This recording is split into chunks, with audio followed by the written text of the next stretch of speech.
जय सिया राम। आज हम लोग जानेंगे कि भगवान हनुमान जी महाराज का नाम हनुमान कैसे पड़ा। हनुमान जी बचपन में बहुत शरारती थे। उनके पास बचपन से ही असीम शक्तियाँ थीं।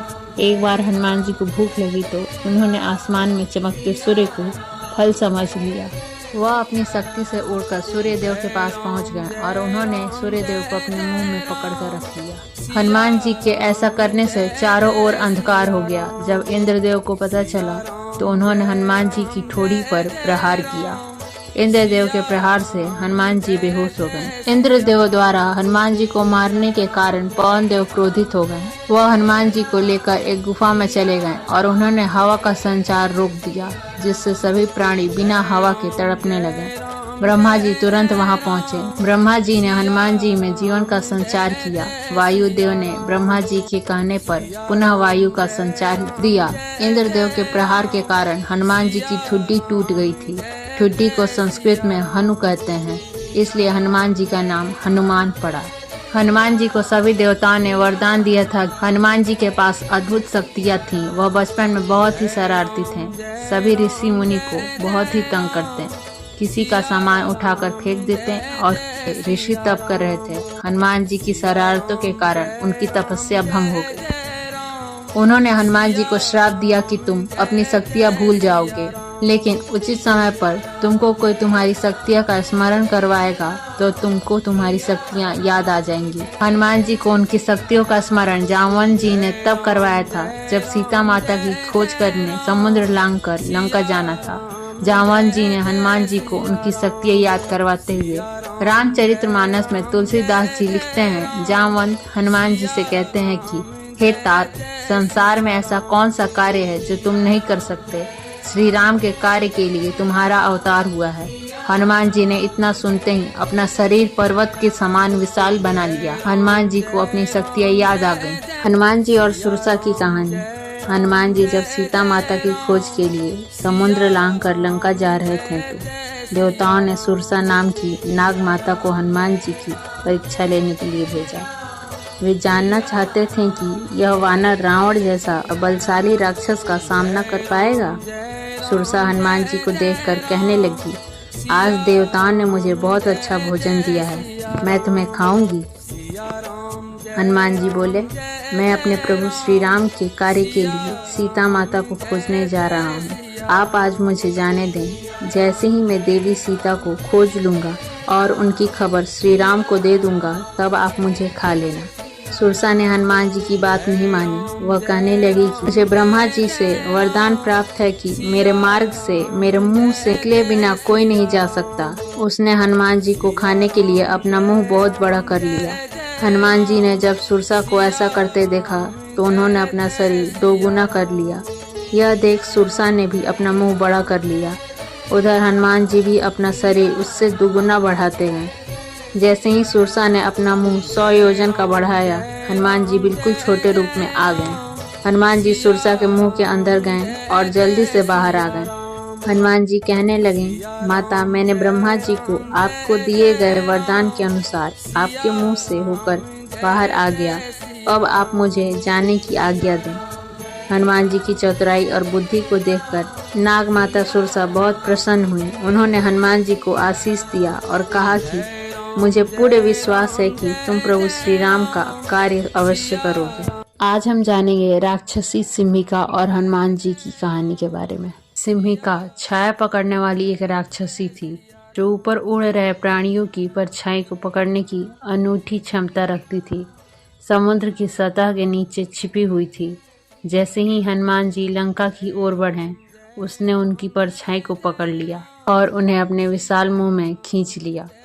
खतरे को भांपते हुए हनुमान जी ने तुरंत स्थिर होकर जायजा लिया। उन्होंने अपना रूप विशाल कर लिया, जिससे सिम्हिका ने उन्हें निगलने के प्रयास में अपना मुंह और चौड़ा कर लिया।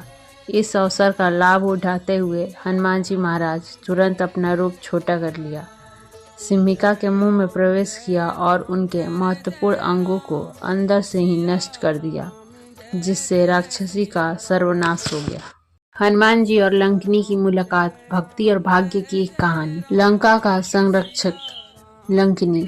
शक्तिशाली राक्षसी लंकिनी लंका के द्वार पहरेदार के रूप में खड़ी है। पौराणिक कथाओं के अनुसार वह एक समय ब्रह्मा के निवास की रक्षक थी, लेकिन अपने अहंकार के कारण उन्हें लंका का द्वारपाल बनने का श्राप मिला। हालांकि ब्रह्मा ने उसे एक वरदान दिया, जब कोई वानर बंदर युद्ध में उसे पराजित करेगा तो वह इस श्राप से मुक्त हो जाएगी, जो लंका के राक्षसी शासन से आसन्न अंत का संकेत होगा। जैसे ही हनुमान जी नगर में प्रवेश के द्वार के पास पहुंचे, लंकिनी ने उनका सामना किया और उनकी उपस्थिति पर सवाल उठाया।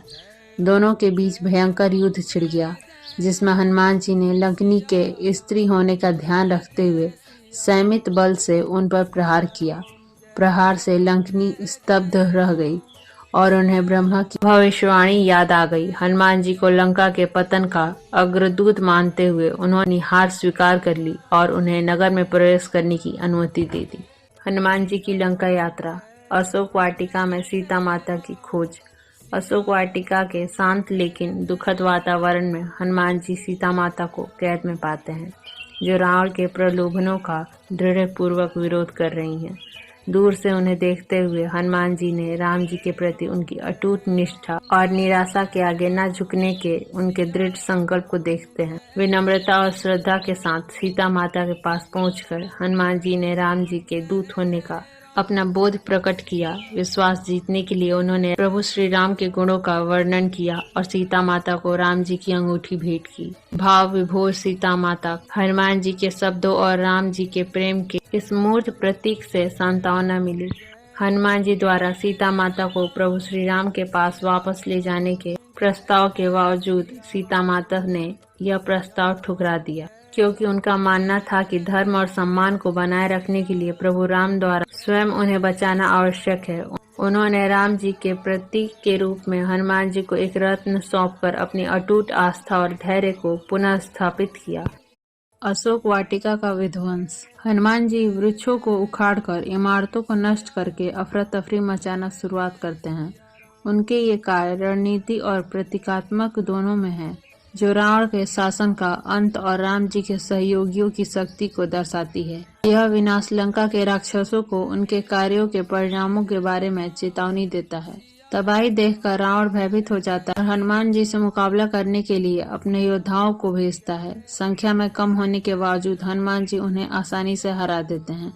यहाँ तक कि रावण का पुत्र अक्षय कुमार भी हनुमान जी की वीरता के आगे हार जाता है। अंततः इंद्रजीत शस्त्रों का प्रयोग करके हनुमान जी को बंदी बना लेता है और उन्हें रावण के समक्ष प्रस्तुत किया जाता है। रावण के दरबार में हनुमान जी ने साहस पूर्वक राक्षस राजा सीता माता को मुक्त करने और राम जी के क्षमा मांगने की सलाह दी।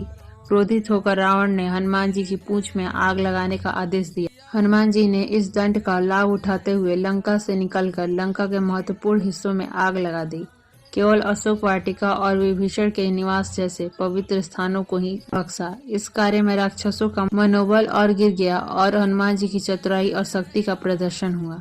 लंका में अपना कार्य पूरा करने के बाद हनुमान जी राम जी के पास वापस जाने के लिए अपनी यात्रा शुरू करते हैं। रास्ते में उन्हें कई चुनौतियों का सामना करना पड़ता है, जिनमें पर्वत मैनाक की वापसी शामिल है, जो हनुमान जी को विश्राम और भोजन प्रदान करता है। हालांकि अपने कार्य पर ध्यान केंद्रित रखते हैं और बिना किसी देरी किए अपनी यात्रा जारी रखते हैं। वापस लौटने पर हनुमान जी राम जी और उनके सहयोगियों ने हार्दिक स्वागत किया। उन्होंने राम जी को वह अंगूठी भेंट की जो सीता माता ने उन्हें दी थी, जो उनके विश्वास और प्रेम का प्रतीक थी। हनुमान जी ने सीता माता से हुई अपनी मुलाकात का ब्यौरा दिया, उनकी स्थिति और राम जी के प्रति उनकी अटूट भक्ति का वर्णन किया। इस जानकारी से सीता माता को बचाने का राम जी का संकल्प और भी मजबूत हो गया। हनुमान जी ने लक्ष्मण जी को बचाया। राम जी और रावण की सेना के बीच भयंकर युद्ध के दौरान रावण के पुत्र मेघनाथ यानी इंद्रजीत के आक्रमण से लक्ष्मण जी बुरी तरह से घायल हो गए। इस चोट से वे बेहोश हो जाते हैं और युद्ध क्षेत्र में सन्नाटा छा जाता है। चिकित्सकों का कहना है कि केवल एक दुर्लभ औषधि जड़ी बूटी संजीवनी ही है जो होश में ला सकती है। लक्ष्मण जी की हालत जानकर हनुमान जी संजीवनी बूटी लाने के लिए स्वेच्छा से आगे आते हैं। जामवंत जी ने मार्गदर्शन में हनुमान जी को हिमालय के द्रोणगिरी पर्वत की ओर, जहां यह बूटी उगती है। हालांकि पर्वत पर पहुंचने पर हनुमान जी वहां मौजूद अनेक जड़ी बूटियों में से सही पौधे की पहचान नहीं कर पाते हैं। हार न मानने का दृढ़ निश्चय कर हनुमान जी ने पूरे पर्वत को जड़ से उखाड़ कर लंका वापस ले आए। यह कार्य केवल उनकी अपार शक्ति को दर्शाता है, बल्कि उनकी सूझबूझ और समर्पण को भी प्रकट करता है। उनके लौटने पर चिकित्सकों ने संजीवनी बूटी की पहचान की, औषधि का घोल तैयार किया गया और लक्ष्मण जी को पिलाया गया, जिससे वे ठीक हो गए। हनुमान जी की सच्ची भक्ति का सार। कहानी की शुरुआत तब होती है जब भगवान राम की पत्नी सीता माता हनुमान जी को मोतियों का एक अनमोल हार भेंट करती हैं। हनुमान जी इस उपहार को संजोने के बजाय हार को तोड़ देते हैं और प्रत्येक मोतियों का ध्यानपूर्वक निरीक्षण करते हैं। वे एक एक मोती की जांच करते हैं और उन्हें त्याग देते हैं, जिससे सभी लोग आश्चर्य रह जाते हैं। उनके इस व्यवहार से असमंजस में पड़कर सीता माता ने विनम्रता पूर्वक हनुमान जी से स्पष्टीकरण मांगती हैं। हनुमान जी ने शांत स्वभाव से समझाया कि वे प्रत्येक मोती में भगवान राम की उपस्थिति की खोज कर रहे थे। राम जी की सर्वव्यापकता में दृढ़ विश्वास कर हनुमान जी को उम्मीद थी कि उनके प्रभु सृष्टि के प्रत्येक पहलू में प्रतिबिंबित होंगे। मोतियों में राम जी का कोई अंश न पाकर वे उन्हें साधारण पत्थर से अधिक मूल्यवान नहीं मानते। हनुमान जी की घोषणा से प्रभावित होकर दर्शक एक मार्मिक प्रश्न पूछते हैं, क्या राम आपके भीतर हैं? हनुमान बिना किसी संकोच के हनुमान जी अपना सीना चीर देते हैं, जिसमें उनके हृदय में अंकित भगवान राम और देवी सीता माता की तेजस्वी छवि प्रकट होती है। इस दिव्य दर्शन को देखकर भीड़ को एहसास होता है कि हनुमान जी सच्ची भक्ति के साक्षात रूप हैं। जंगल में भीम और हनुमान जी की मुलाकात। 5 पांडव भाइयों में दूसरे भीम अपनी शारीरिक शक्ति के लिए प्रसिद्ध थे, लेकिन वे आध्यात्मिक शक्ति और मार्गदर्शन की भी तलाश करते थे। वनवास के दौरान भीम को हनुमान जी से ताकि उन्हें भविष्य की चुनौती से पार करने के लिए आशीर्वाद मिल सके। भीम जंगल में काफी अंदर तक चले गए और उन्हें रास्ते में एक बूढ़ा बंदर आराम करता हुआ मिला। पूंछ हटाने का अनुरोध किया क्योंकि वह उनके रास्ते में रुकावट बन रही थी। नम्रता और दिव्य चंचलता की परिपूर्ण बंदर ने विनम्रता से मना कर दिया। भीम के धैर्य और शक्ति की परीक्षा हुई। भीम ने बंदर की पूंछ उठाने की कोशिश की, लेकिन वह उसे बेहद भारी लगी, जिससे उन्हें एहसास हुआ कि यह कोई साधारण प्राणी नहीं है। इस चुनौती के माध्यम से हनुमान जी ने भीम को सिखाया कि सच्ची भक्ति और विनम्रता और धैर्य निहित होते हैं। हनुमान जी की दिव्य उपस्थिति को पहचानते हुए भीम ने आदर पूर्वक प्रणाम किया और उनका आशीर्वाद मांगा। भीम के एहसास और विनम्रता से प्रसन्न होकर हनुमान जी ने उन्हें नई शक्ति प्रदान की और पांडवों को उनके महान युद्ध में सहायता करने का वचन दिया। हनुमान जी ने भी बताया कि कुरुक्षेत्र युद्ध के दौरान वे भीम के ध्वज पर विद्यमान रहेंगे। वे दैत्य संरक्षक और शक्ति का प्रतीक होगा।